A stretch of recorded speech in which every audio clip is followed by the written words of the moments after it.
Welcome to the Bourbon Van. I'm Phil. I'm Julie. Do you like wheated bourbons? Not really. Well, it's going to be a great tasting then.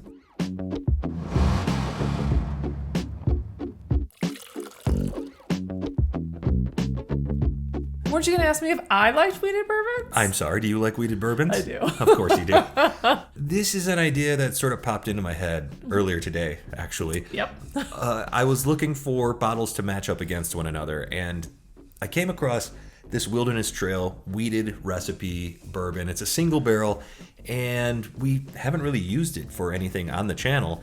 And then I realized it has the exact same proof as Weller Full Proof. And Weller Full Proof, well documented, that is a very hard to find bottle. Mm-hmm. It is from Buffalo Trace's wheated mash bill, 114 proof, $50 is what the MSRP is on that if you can find it. Very difficult to find. Well, Wilderness Trail, meanwhile, is considerably more available. It's not everywhere, but we're seeing it more and more places. This is Wilderness Trail's wheated mash bill bourbon, 24% wheat in the mash bill. And at 114 proof, this one sells for $71 locally, which, okay, it's $21 more than Weller Full Proof, but are you actually going to find Weller Full Proof? I like this idea of seeing something a little bit more readily available can beat the unicorn. I poured these, Julie mixed them around. We're going to nose the glass, taste around, A/B test, do the things, and we'll let you know which one we prefer. On to the nose, glass number one. What am I? They're a little proofy, 114 I was apiece. just going to say, what does it prove? My eyes started watering on that one. There's some nice chocolate here. That's the primary aroma that I'm getting so far. I got a little cherry. Got some oak in there. I want that chocolate. Yeah, some dark caramel too. Nice aroma on the nose. There's some ethanol there. These are a little proofy. This smells like butterscotch. Oh boy, that's really sweet smelling. It's really sweet. It's a sugary butterscotch on this one. Yeah, there's a little bit of chocolate here too. That's so funny because you get a lot of butterscotch on Maker's products, and Maker's is also a wheated product. It's absolutely true. There's a little bit of nuttiness here on glass number one as well that I didn't identify until I smelled glass two. So on the nose, glass two I think is a little more inviting. What do you think? I definitely agree. There's something about that sugary sweetness that, I like. I do know you like that. I'm anxiously awaiting to taste them. Cheers. Cheers. I had quite the ride on that one. Oh, and it's warm. It's still going. I can feel it. This is a changeling, and that's going to take a couple of sips to sift through. I get this sometimes when the drink does take you on a bit of a ride that immediately I want to tell you what I'm tasting, but it changes so fast that by the time I get to the end, I forgot what the initial thing I was going to talk about. Exactly. This is a rapid ride. I mean, it takes you all over the place. Mm-hmm. The one thing that I remember is that right off the bat, there was almost a hay note or a barnyard note. It felt like I was getting some sawdust or something like that. And then it was like, nope, powdered sugar, here I come. I'm going to need another sip. I can't remember anything else. I know. I remember tasting a little bit of cherry and at the end, mint. I like it. You're going back for more too. So I'm getting a little bit of what you got, which is now that hay wheat type of note in the forefront. It does shift to a really nice oak. Little bit of fruit there in the middle. Interesting fruit, too. Mm-hmm. There's a ginger spice here. There's a spiciness, and I was having trouble identifying it. I don't know if ginger's right, but it's something like that. It's a little bit tangy, even. It's really interesting. I want to chew on this one. It almost drinks like a food. Yeah. I hate to say this, but I want to do a third sip. I want to explore more on this glass. I think, I'm with you on that. Brown sugar. I like it. Were you going to say you like it? Yeah. We like it. In perfect unison. The Bourbon Van. We're always on the same page. Oh, sure. Yes. I do like this proof point at 114. I always say 107 is a great place to do your drinking, but 114 apparently is also a great place to do your drinking. It's pretty solid. It's definitely an elevated warmth. And we should add that the Weller Full Proof, they release different batches from year to year. And this is the 2021 batch, I believe. And the Wilderness Trail single barrels, they're all different, and you'll find them at different proof points. Glass number two, are you ready? I am. I was just looking at how much I already drank down glass number one. Yeah, you can't blame us for that. That's pretty good. That was a bit of a roller coaster in a different way. Yeah, this one doesn't take you as many places.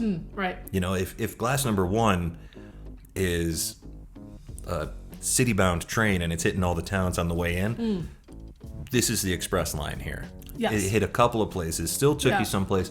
There's a little spice here, just sugary sweetness though, candy-like sweetness, I think. There's a bit of that butterscotchiness in there, but it's overshadowed by the oakiness and some of the other elements. Yeah, it's almost like a pixie stick sugariness, the way that it coats. It's a powdery, it's almost like leaving a powder behind on my palate. There's a lot to like in this one too, but I think it's more dialed in flavor-wise. It doesn't seem to go as many places like we just said, in a totally different way, but not really a different way. And that's not necessarily a bad thing. No, not at all. They're just very different. Super palatable and beautiful. Both of them are great. I need to bounce back and forth here and see if I find anything else when we do that. I do too, and I need to learn what the profile of wheat is. Well, they say it's supposed to make a bourbon softer, more rounded, that rye is spicier. Well, I wouldn't disagree with that. I wouldn't normally disagree with that, but there are some wheated bourbons and some wheat whiskeys specifically that hit my palate pretty spicy. They're not always my favorite. These are hitting my palate pretty good, both of them. We've had some like earthy, grass-like. Earthy, grassy flavors that weren't wheaters, and so that's what I'm always kind of expecting here, and that's not what you're drinking. No, there was just that hint of earthy hay-like quality, the barnyard quality on glass number 1, but it definitely wasn't in a bad way, and we certainly didn't get a bunch of grass the way that we sometimes do. Glass number 1, I think, drier, almost like the sawdust of a really, really hard wood. Yeah, I got nuttiness on glass number 1 now, which I didn't get the first time around. It also feels a little rougher. Yeah, I'm going to go back to my travel analogy here. Yeah. And glass number 2 is really the paved road for a new subdivision. And glass number 1 is a forest road up to the hills. Lumpy and bumpy, but it takes you someplace pretty. So I'm kind of struggling with this challenge. They're very different. They taste very different. Super different. The experience is very different on both of them. I like them both, but there's things that I don't like about both of them. So that's why I'm struggling on this. That's fair. I actually do have a favorite here for various reasons. Yeah. And we can talk about that when we make our ultimate decision. So you let me know when you're ready. Why am I always the one lagging behind? I am ready, and surprisingly, neither of these hit my palate today. That doesn't mean tomorrow I wouldn't love both of them. And you're the wheated bourbon fan. And I am a wheated bourbon fan. Should we do a 3, 2, 1? Sure. You count it off. 3, 2, 1. Glass number 1 had a bit of a nuttiness to it that just didn't work with my palate, or my palate didn't like that combination with the other flavors. Okay. Well, I definitely got a peanut note on glass 1 as well. Like a real, actual, like ground up peanut. Yeah. I like glass 2. I think it's solid and honestly would probably appeal to more people. But for me, the interesting flavors came out of glass 1. I would agree. Glass number 1 is more exciting. It's just a more fun experience. Yeah, it's a wild ride. It is a wild ride, but for me, I just kind of wanted boring today. Fair enough. Let's find out what we got here. Yep. I chose glass B. Which means I had A. You chose the Weller Foolproof, and I chose the Wilderness Trail. So do we have a Weller Unicorn Killer? I don't think so. I think what we've got is a totally different bourbon. Yeah, they taste so incredibly different from each other.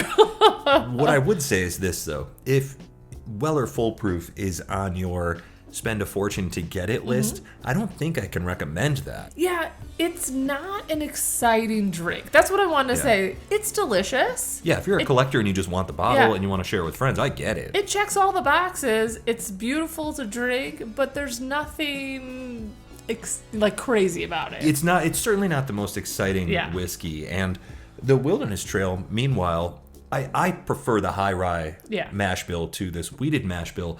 But I don't think that you're going to be disappointed with any of their products. $71 for a 114 proof product that has this level of excitement and intrigue.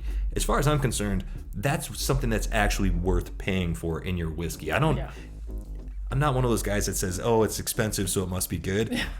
But I'm one of those guys that says, if it's interesting, I'll pay more for it. And that's where I'm at with this one. So let us know, between these two, which one are you choosing? Or is there another wheated bourbon that we missed out there? Obviously, lots of makers products, especially at that proof point. But at the same time, we didn't want something toasted in this matchup. And these were the two bottles that we happened to have on hand. So that's why we went with it. And I feel like I'm being a little bit harsh on the Weller, but if you're allocated, then I feel like we have to be a little bit harsher. Yeah, you better be good if you're drawing up that demand.